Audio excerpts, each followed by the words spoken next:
Barrister Farooq Naseem साहब वफाकी वज़ीर कानून हमारे साथ मौजूद हैं। फरूक नसीम साहब बहुत शुक्रिया। पहले आप लोगों ने खुद ने 6 महीने का टाइम लिया, अटॉर्नी जनरल साहब ने, इसके अलावा आपने इस डिसीजन को बड़ा वेलकम किया, आपने कहा जी बड़ी रहनुमाई है, खुद सुप्रीम कोर्ट से कहा, अब खुद रिव्यू में जा रहे हैं, ये क्या कर रहे हैं? देखिए, जो उसका डिटेल्ड ऑर्डर आया है उस डिटेल्ड ऑर्डर के अंदर विद ड्यू रिस्पेक्ट, पहले रिस्पेक्ट, उसमें थोड़ा सा नहीं, काफ़ी सुकून नज़र आया। और ये क्योंकि सिर्फ ऑर्डर आज के लिए नहीं है, फॉर पोस्टेरिटी से एक है, आगे तमाम साल ये ऑर्डर चलेगा। और उसमें हमें ये लगा कि जो प्रीसेप्ट्स हैं, फंडामेंटल्स हैं सर्विस लॉ के, सर्विस जूरिस्प्रूडेंस के, उनको शायद मद्देनज़र नहीं रखा गया। और क्योंकि वो प्रोसीडिंग्स थोड़ी सी उसकी टाइम लाइन ज़रा सी ऐसी थी कि आर्मी चीफ रिटायर होने वाले थे, अदालत को भी एहसास था कि जल्दी प्रोसीडिंग्स भी करनी है, तो मेरे ख़्याल में जो सहर हासिल बहस होनी चाहिए थी, बहुत से सवालात जो अदालत के जहन में थे वो अदालत ने शायद सामने भी नहीं रखे और हम भी असिस्ट नहीं कर सके। और नतीजतन ये एक ग्राउंड भी है कि बहुत सी चीज़ें जो ऑर्डर में आई हैं तो उस तरह उसका डिस्कशन नहीं हुआ। तो लेकिन बुनियादी बात यह है कि कॉन्स्टिट्यूशनल कन्वेंशंस जो हैं, डिपार्टमेंटल प्रैक्टिस है, ऑफिस मेमोरेंडा है, ये तमाम की तमाम चीज़ें सर्विस जूरिस्प्रूडेंस के अंदर उनको सुप्रीम कोर्ट ख़ुद कहती है उसका स्टेटस लॉ के बराबर है। और आर्टिकल 243(3) की जो लैंग्वेज है वो है सब्जेक्ट टू लॉ। तो सब्जेक्ट टू लॉ जब कहा जाएगा, क्योंकि सब्जेक्ट टू स्टैट्यूट या एक्ट ऑफ पार्लियामेंट नहीं है, अगर 240(a) देखें तो वो सब्जेक्ट टू लॉ है, सब्जेक्ट टू स्टैट्यूट है, सॉरी, लेकिन 243(3) सब्जेक्ट टू लॉ है। तो लॉ में फिर तमाम law, statute, rules, regulations, orders, departmental practices, conventions, सारा कुछ आ जाता है। तो ये पॉइंट हमारी दानिश में इसको सही तरह से मेरे ख़्याल में इसकी हैमरिंग होनी चाहिए, सही तरह से ये पॉइंट सामने एक जुडिशल डिसीजन इस पे आना चाहिए। नहीं, मगर पहले तो आप लोग ये पॉइंट नहीं उठा रहे थे, पहले आप इस फैसले की तारीफ कर रहे थे, अपोजिशन जमातों को कह रहे थे अगर पार्लियामेंट में कानून साजी में साथ नहीं देंगी तो आपको कंटेम्प्ट ऑफ कोर्ट भी हो सकता है, ये आपने कहा था उस वक्त, आप ये कह रहे थे। अब रिव्यू में जा रहे हैं कि आप जस्टिस खोसा के रिटायर होने का इंतज़ार कर रहे थे। वो आपको याद है ना कि जब मैंने वो बात की थी कंटेम्प्ट वाली, तो आप you were the only one to pick this up. और क्योंकि वो मैंने पंजाबी में एक फ़्लो में फिरदौस आपा बैठी हुई थी, तो आपने ये फरमाया था ये पता नहीं ये मजाक कर रहे हैं या सही। तो देखिए, बात ये थी कि जो नहीं, कोई खोसा साहब की रिटायरमेंट का कोई इंतज़ार नहीं कर रहा था, लेकिन क्योंकि ये जजमेंट, डिटेल्ड जजमेंट जो है, ये कोई अभी समझिए 10 दिन पहले आया है, तो रिव्यू तो अभी बननी थी। अगर ये पहले आ जाता तो हम खोसा साहब के होते हुए रिव्यू फाइल कर देते। तो एक तो कोई उनकी इंतज़ार नहीं कर रहा था। हाँ जी, बिल्कुल ठीक है कि ये जो जजमेंट था जो हमारे फेवर में आया, वो समझिए 80-90% हमारे फेवर में था।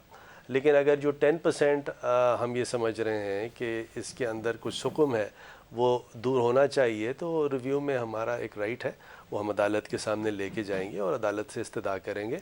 अदालत फिर हमारी रहनुमाई करे और हम वो रहनुमाई कबूल करेंगे।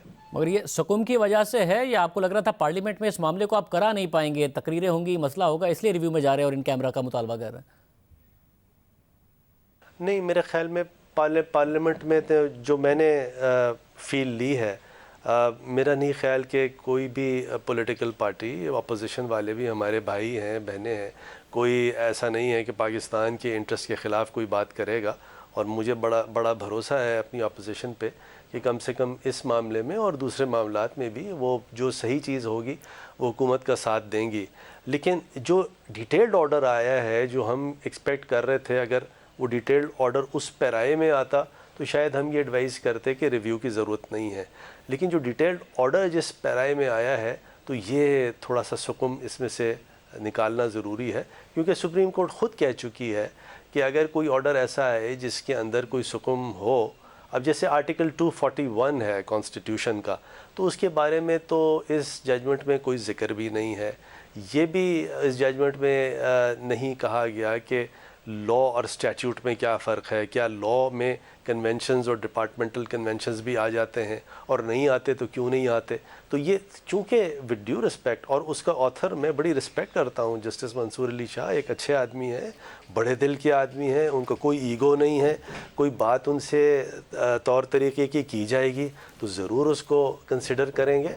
और मेरे ख़्याल में अभी एकेडमिक बहस है, आर्मी चीफ़ का तो मामला तय हो गया, चाहे सुप्रीम कोर्ट से कराएं या पार्लियामेंट से कराएं, कोई मसला उसमें नहीं है।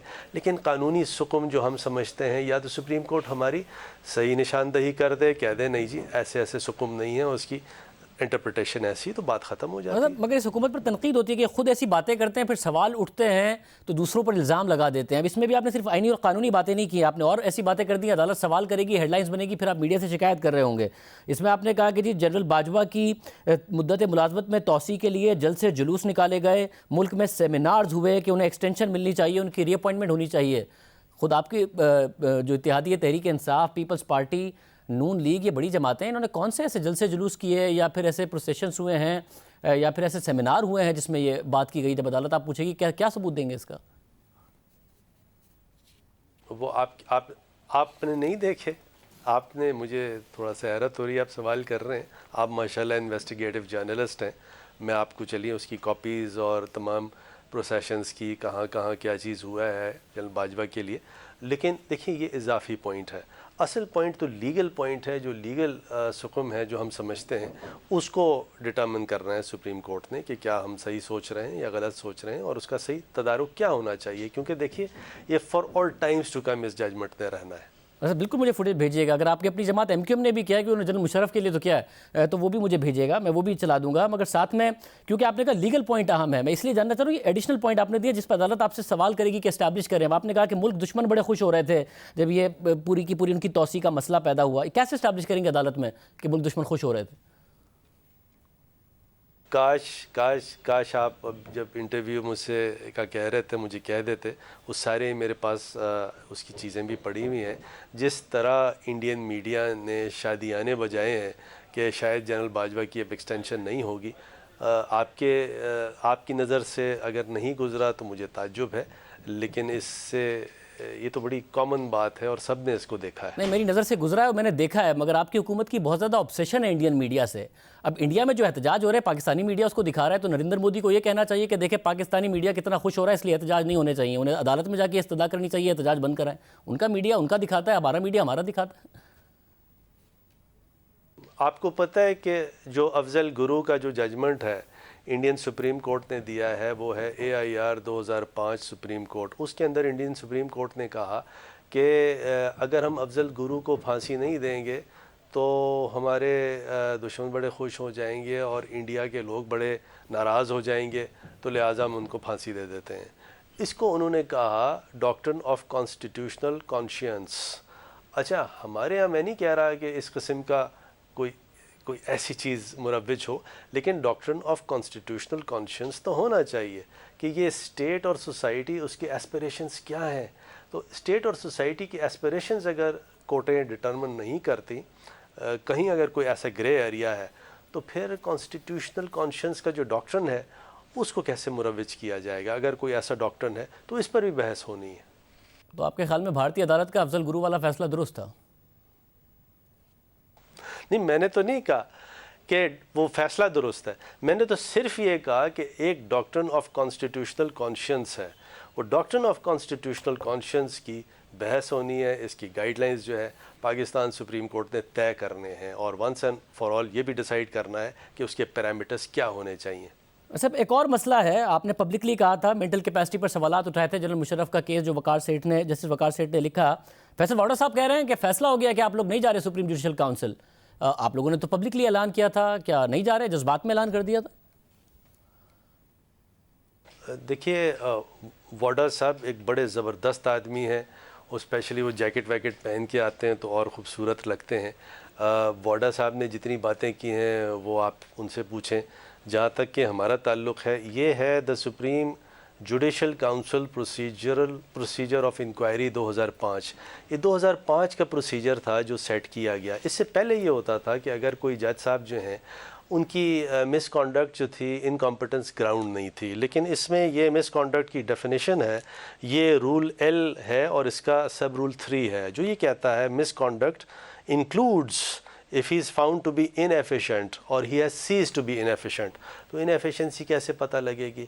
وہ inefficiency فیصلوں سے پتہ لگے گی. وہ inefficiency یہ نہیں پتہ لگے گی اس نے گھر میں کیا کہا، اس نے اپنے نوکر سے یا کس سے کیا بات کی، اس کے فیصلوں سے پتہ لگے گی. تو ذرا سا اس کو جو زبردست تجزیے ہمارے ایکسپرٹس کرتے ہیں یہ بھی ذرا دیکھ لیا کریں. یہ ڈیولپمنٹ ہو چکا ہے، یہ نئی چیزیں آ چکی ہیں اور اس کا بھی تدارک عدالتوں نے کرنا ہے کہ یہ نوٹیفیکیشن جو رولز ہیں 2005 کے جو افتخار چودھری صاحب لے کے آئے، اب اس کی کیا انٹرپریٹیشن ہونی چاہیے. سینئر قانونی ماہرین کی ایک الگ رائے ہے اس پر، مگر آپ یہ بتا دیں آپ جا رہے ہیں سپریم جوڈیشل کاؤنسل یا نہیں؟